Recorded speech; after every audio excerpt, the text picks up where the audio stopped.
ಕರ್ನಾಟಕ ರಾಜ್ಯದ ಹವಾಮಾನ ಮುನ್ಸೂಚನೆ. ನಾನು ಸಿ.ಎಸ್. ವಿಜ್ಞಾನಿ, ಹವಾಮಾನ ಇಲಾಖೆ ಬೆಂಗಳೂರು. ನಾನು ಮುಂದಿನ 5 ದಿನಗಳವರೆಗೆ ಕರ್ನಾಟಕ ರಾಜ್ಯದ ಹವಾಮಾನ ಮುನ್ಸೂಚನೆಯನ್ನು ಸಂಕ್ಷಿಪ್ತವಾಗಿ ವಿವರಿಸುತ್ತೇನೆ. ಇಂದು ಕರಾವಳಿ ಜಿಲ್ಲೆಗಳಲ್ಲಿ ವ್ಯಾಪಕವಾಗಿ ಮಳೆಯಾಗಿದೆ. ಉತ್ತರ ಹಾಗೂ ದಕ್ಷಿಣ ಒಳನಾಡಿನಲ್ಲಿ ಹಲವು ಕಡೆ ಮಳೆಯಾಗಿದೆ. ಪ್ರಮುಖವಾಗಿ ಮತ್ತು ದಕ್ಷಿಣ ಕನ್ನಡ ಜಿಲ್ಲೆಯಲ್ಲಿ 19 ಸೆಂಟಿಮೀಟರ್ ಮಳೆಯಾಗಿದೆ.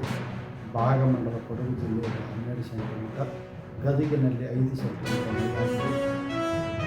ಹೀಗಿರುವ ಹವಾಮಾನದ ಸ್ಥಿತಿಯಲ್ಲಿ ಪೂರ್ವ ಅರಬ್ಬಿ ಸಮುದ್ರದಲ್ಲಿ ಕರ್ನಾಟಕದ ಕರಾವಳಿಯ ಉದ್ದಕ್ಕೂ ತಾಕಿದೆ. ಇದರ ಹಿನ್ನೆಲೆಯಲ್ಲಿ ಕರ್ನಾಟಕದ ಕರಾವಳಿ ಜಿಲ್ಲೆಗಳಲ್ಲಿ ಮೇ 30ರಿಂದ ಜೂನ್ 3ರವರೆಗೆ ವ್ಯಾಪಕವಾಗಿ ಮಳೆಯಾಗುವ ಹೆಚ್ಚಿನ ಸಾಧ್ಯತೆ ಇದೆ.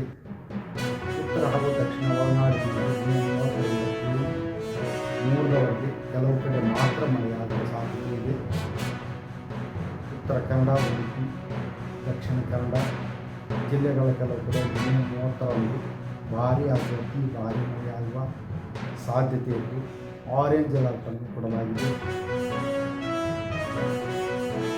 ಮೇ 31ರಿಂದ ಜೂನ್ 3ರವರೆಗೆ ಕರಾವಳಿ ಜಿಲ್ಲೆಗಳಲ್ಲಿ ಯೆಲ್ಲೋ ಅಲರ್ಟ್ ಅನ್ನು ಕೊಡಲಾಗಿದೆ.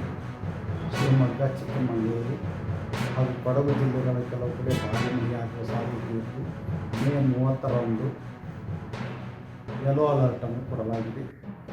ಬೆಂಗಳೂರಿನಲ್ಲಿ ಮೇ 30ರಿಂದ ಜೂನ್ 1ರವರೆಗೆ ಕೆಲವು ಕಡೆ 5ರಿಂದ 1000 ಮಳೆಯಾಗುವ ಹೆಚ್ಚಿನ ಸಾಧ್ಯತೆ ಇದೆ.